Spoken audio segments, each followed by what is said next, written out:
День Чувашии на международной выставке-форуме «Россия» на ВДНХ запланирован на 1 декабря 2023 года. Сейчас в республике идет активная подготовка, чтобы представить регион во всех направлениях.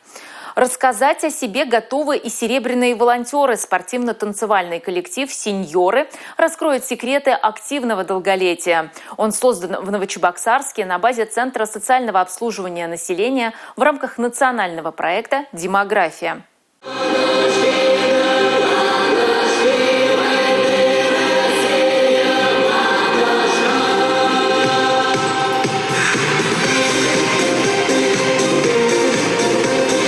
На выставке-форуме «Россия» в День Чувашской Республики сеньоры представят 3 номера в дисциплине степ-аэробика. На таких занятиях, по ощущениям, точно скидываешь пару десятков лет, говорят молодые и энергичные милые дамы.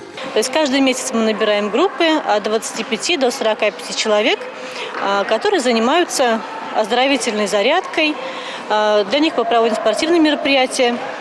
А танцевальная группа «Сеньоры» сложилась из самых мотивированных, самых увлеченных спортом людей. Участницам от 55 до 80 лет тренируются под руководством опытного наставника.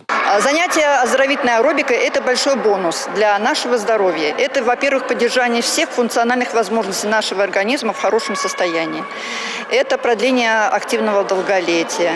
Это прекрасное настроение, потому что занятия проводятся под музыкальное сопровождение. Мощная энергетика, позитивный настрой и желание сделать этот мир лучше. Все это транслируют серебряные волонтеры во время выступления и заряжают своих зрителей на активный образ жизни. Конечно, очень волнуемся, это очень волнительно. Мы очень люди такие ответственные же все, наше поколение. Поэтому мы готовимся очень серьезно, чтобы очень достойно представить нашу республику.